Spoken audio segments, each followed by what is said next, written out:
بسم اللہ الرحمن الرحیم۔ السلام علیکم، ڈاکٹر منور حسین آپ کی خدمت میں آج انتہائی اہم خبریں آپ کے لے کر خدمت میں حاضر ہوا ہوں، لیکن اس سے پہلے ایک چھوٹی سی بات یہ کہ میرا صبح تقریباً 9 بجے ہمیشہ ولاگ آتا ہے، لیکن دوستوں کی ریکویسٹ کے بعد اب میں سے 12 بجے ہر روز آپ کی خدمت میں پیش کیا کروں گا۔ آج کی خبروں میں سب سے اہم خبر تو جناب یہ ہے کہ ایکس CIA کے ایک آفیشل نے یہ خبر عیاں کی ہے کہ پاکستان اور چائنا نے ایک انتہائی شدید قسم کی دھمکی لگائی اسرائیل کو۔ کیا دھمکی تھی، کیوں دھمکی لگائی؟ ٹکر کارلسن کا کہنا یہ ہے کہ پریزیڈنٹ ٹرمپ ایک شطرنج کی بہترین چال کھیل رہے ہیں اسرائیل کے خلاف۔ کیا وہ چال ہے وہ آپ کے سامنے رکھوں گا۔ مہدی حسن نے ایک پرائیویٹلی کنورسیشن جو ہے پریزیڈنٹ ٹرمپ کی اس کا حوالہ دیتے ہوئے ایک انتہائی اہم بات کی ہے۔ وہ کیا بات کی ہے؟ عباس عراقچی صاحب کی کیا انڈرسٹینڈنگ ہے کہ امریکہ اور اسرائیل کے درمیان میں اس وقت تعلقات کی نوعیت کیا ہے؟ رابرٹ پیپ جو کہ ایران کے خلاف جو جنگ ہے اس کا ہمیشہ تنقیدی جائزہ لیتے رہے ہیں، وہ اس میمورنڈم آف انڈرسٹینڈنگ کے بارے میں بھی ایک اپنے خصوصی خیالات رکھتے ہیں۔ وہ کیا خیالات ہیں؟ اور ساتھ میں نیو یارک ٹائمز کے حوالے سے وائٹ ہاؤس نے الزام لگایا ہے کہ سچویشن روم کی انفارمیشن انہوں نے لیک آؤٹ کی ہے، جو کہ امریکن قانون کے مطابق جرم ہے اور اس سے ٹرسٹ ڈیفیسٹ پیدا ہوا ہے۔ جے ڈی وینس صاحب نے انٹرویو دیتے ہوئے کہا کہ وہ کیپیبل نہیں ہے نیگوسیشن کے حوالے سے۔ تو کیا امریکہ کی خارجہ پالیسی میں ایک کرائسس نظر آتا ہے؟ Last but not the least, جو انڈیا ہے اس کے ٹیرر نیٹ ورک کے بارے میں ایکس CIA کے ایک آفیشل نے اہم انکشافات کیے ہیں ایک میڈیا آؤٹ لیٹ کے اوپر۔ کیا انکشافات کیے وہ بھی آپ کی خدمت میں رکھوں گا۔ سب سے پہلے آ جاتے ہیں CIA کے ایک چیف کے لیری جانسن کے، انہوں نے انکشاف کیا ہے کہ یہ جو بار بار ڈی ریل کرنا، دھمکیاں لگانا، اور پھر یہ رپورٹ آئی کہ محمد باقر غالباف اور عباس عراقچی کو ایسیسینیٹ کرنے کے پلان تھا اسرائیل کا۔ اس کے بعد چائنا پاکستان میدان میں آئے اور کلیئر کٹ میسج انہوں نے دیا اسرائیل کو کہ اگر آپ پیچھے نہیں ہٹیں گے تو پھر آپ کو ہمیں فیس کرنا پڑے گا۔ اس حوالے سے کیا بات کر رہے ہیں سنیں۔ They've got the backing of Pakistan and China, and China and Pakistan have delivered a private diplomatic warning to Israel. It was basically, if you fuck around with that, you're going to be fucking with us. That was the message. بڑا clear cut message ہے کہ اگر آپ ہمارے خلاف آئیں گے تو اس کے بعد پھر ہم آپ کے سامنے آئیں گے۔ تو بڑی بیکنگ ہے اس وقت ایران کی۔ اس حوالے سے ٹکر کارلسن کا بھی یہ کہنا ہے، جو کہ انہوں نے ایک اہم بات کی، انہوں نے کہا ہے کہ پریزیڈنٹ ٹرمپ جانتے ہیں کہ اس میمورنڈم آف انڈرسٹینڈنگ کو اصل خطرہ US کانگریس سے نہیں ہے، اس میمورنڈم آف انڈرسٹینڈنگ کو اصل خطرہ نیتن یاہو سے ہے اور اسرائیلی حکومت سے ہے۔ تو لہٰذا وہ اس طرح کی شطرنج کی چالیں کھیل رہے ہیں جس میں اسرائیل کی جو مورل لیجیٹیمیسی ہے وہ ڈیمینش ہو رہی ہے۔ وہ چاہتے ہیں کہ نیتن یاہو کو اور اسرائیلی حکومت کو ڈیمینش کریں۔ صرف نیتن یاہو کو ڈیمینش کرنے کا کوئی فائدہ نہیں ہوگا۔ تو لہٰذا جو وہ مورل اتھارٹی ہے، ان کی مورل لیجیٹیمیسی ہے امریکن اور ویسٹرن سوسائٹی میں، اس کو وہ ڈیمینش کر رہے ہیں بڑے طریقے کے ساتھ، اور انہوں نے اس گیم کو بڑا امیزنگ پلان قرار دیا ہے پریزیڈنٹ ٹرمپ کے۔ اور یہی وجہ ہے کہ جو یوتھ ہے پریزیڈنٹ ٹرمپ کی، جو فالوورز ہیں ماگا کے اور امریکن جینزیز ہیں، وہ اس وقت اسرائیل کی مورل لیجیٹیمیسی پہ بہت بڑا سوال اٹھاتے ہوئے نظر آ رہے ہیں۔ اس کے ساتھ مہدی حسن نے جناب یہ انکشاف کیا ہے کہ پرائیویٹلی جب پریزیڈنٹ ٹرمپ گفتگو کرتے ہیں تو انتہائی شدید غصے کا اظہار کرتے ہیں نیتن یاہو کے اوپر اور اسرائیلی بیہیویئر کے اوپر، اور وہ یہ کہتے نظر آتے ہیں کہ پوری کوشش نیتن یاہو اور اس کی حکومت کر رہی ہے کہ میں دوبارہ ایران کے ساتھ جنگ میں کودوں، جو کہ امریکہ کے تصویراتی مفادات کے عین برخلاف ہے۔ تو یہ ایک ریئلائزیشن ٹرمپ ایڈمنسٹریشن میں آپ کو نظر آ رہی ہے۔ اور اس سے پہلے آپ کو یاد ہے جے ڈی وینس صاحب نے کہا تھا کہ بڑا کلیئر کٹ میسج انہوں نے اسرائیل کو دیا تھا کہ جس پریزیڈنٹ کو آپ تنقید کا نشانہ بنا رہے ہیں یہ سب سے بڑا آپ کا دوست ہے، اور آپ کو گراؤنڈ ریئلٹیز کا پتہ نہیں ہے۔ آپ کو اندازہ ہونا چاہیے کہ گراؤنڈ پر حقیقتیں کیا ہیں، اس کو اسمیل کرنے کی آپ کوشش کریں۔ مارک لیون نے ایک انکشاف کیا ہے، انہوں نے کہا ہے کہ اس وقت ٹرمپ ایڈمنسٹریشن ریکویسٹ کر رہی ہے، ایفرٹس ڈال رہی ہے یونائٹڈ نیشن میں کہ ایران کو $24 بلین کی ادائیگی کی جا سکے، اس پہ سے پابندیاں آپ اٹھائیں۔ آپ کو یاد ہوگا پاکستان نے اسپیشل ریکویسٹ کی تھی یونائٹڈ اسٹیٹس امریکہ کو کہ ایران کے جو فریز ایسٹس ہیں اس میں $24 بلین انہیں فوراً دے دیے جائیں، جس پہ ایرانی حکومت نے خصوصی شکریہ ادا کیا تھا پاکستانی حکومت کا۔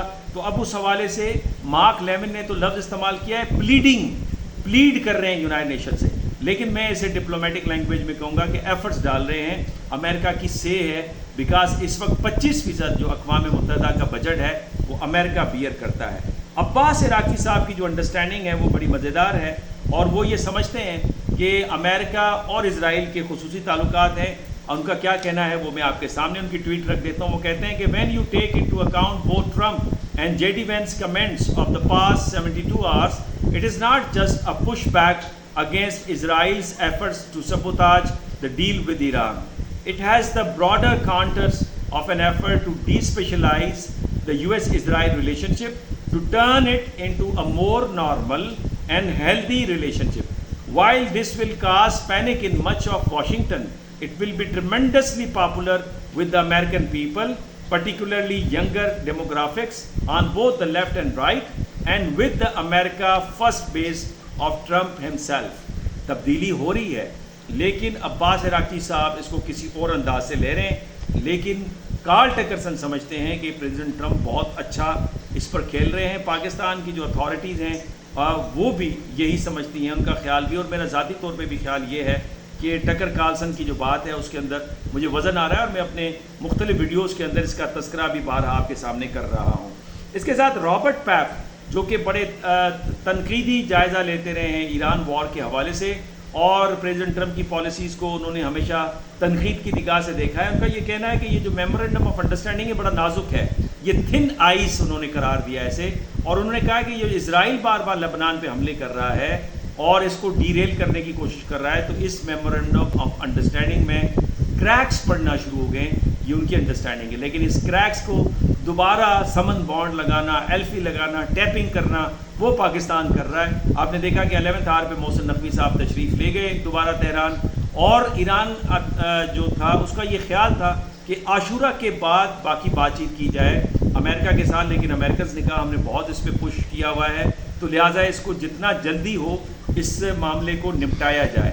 تو آپ نے دیکھا کہ سیکیورٹی میئرس لیے گئے اور دوبارہ سے چیزیں تازی ہوئیں, اور پرائم منسٹر اور فیلڈ مارشل صاحب اس وقت روانہ ہو چکے ہیں سوئٹزرلینڈ کے لیے, اور مناب 168 جہاز جو ہے, یہ مشن جو ہے محمد باقر غالباف کی سربراہی میں, وہ بھی سوئٹزرلینڈ پہنچ چکا ہے. جے ڈی وینس صاحب آلریڈی وہاں پہ پہنچ چکے ہیں. نیو یارک ٹائمز نے ایک شاکنگ نیوز دی ہے. انہوں نے جناب نیو یارک ٹائمز کے حوالے سے وائٹ ہاؤس کا یہ پلان ہے بنیادی طور پہ, وہ اکیوز یہ کر رہے ہیں کہ 2 رپورٹرس ہیں نیو یارک ٹائمز کے, ایک کا نام میگی ہاپرمین ہے اور جونیتھن سوان.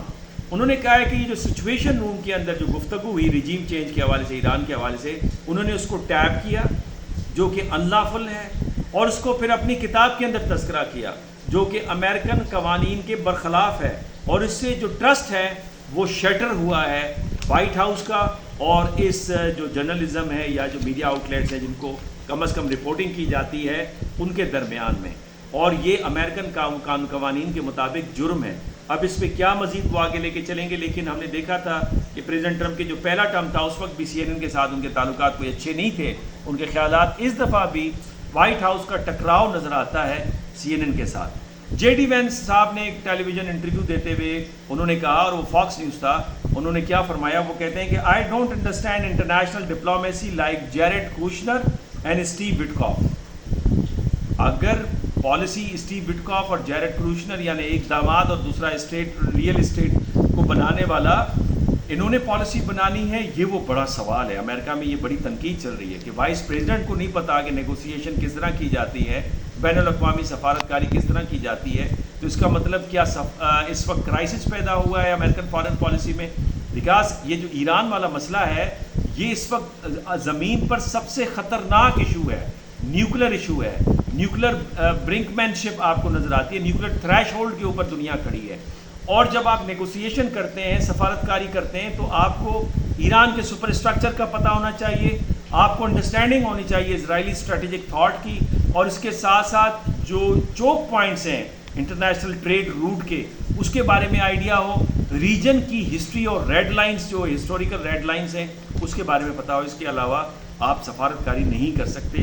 تو یہ بھی بڑی اہم خبر اس وقت ہمارے سامنے آ رہی ہے. لاسٹ جو پوائنٹ ہے جناب وہ پوائنٹ ہے انڈیا کے حوالے سے, اور یہ بڑی بدقسمت بات ہے. انہوں نے کہا ہے کہ جناب جو ٹیرر نیٹ ورک ہے, سی آئی اے کے ایک ایکس آفیشل نے ایک اپنے پروگرام کے اندر پوڈ کاسٹ کے اندر انہوں نے کہا کہ یہ جو ٹیرر نیٹ ورک ہے یہ دنیا کے اندر تو اپنی کارروائیاں کر رہا ہے لیکن کشمیر کے اندر بھی یہ کارروائیاں کر رہا ہے. کیا گفتگو کی سنیے ذرا. Indians support their own Kashmiri separatist groups, extremist groups, and it's the Indians that blew up this 747 in Canada. It's the Indians that carry out hits or attempted hits against Sikh activists or Indian leftists or anti-Hindu nationalists in places like Canada or the UK. There's plenty of blame to go around. We could even point the finger at the government of India, for that matter, for carrying out assassinations and terrorist attacks in Canada, blowing up a 747, no less. آپ نے سنا، یعنی یہ اس وقت India کے بارے میں تاثر بنتے نظر آ رہا ہے. تو میں کہوں گا کہ نریندرا مودی اور انڈین گورنمنٹ کو اور ان کی اپوزیشن کو دوبارہ ری تھنک کرنا ہوگا اپنی پالیسی کے اوپر. اپنے کمنٹ سے نوازیے گا. اجازت دیجیے، ڈاکٹر منور حسین کو نئی لیٹسٹ نیوز کے ساتھ دوبارہ آپ کی خدمت میں حاضر ہوں گے اذان کے بعد.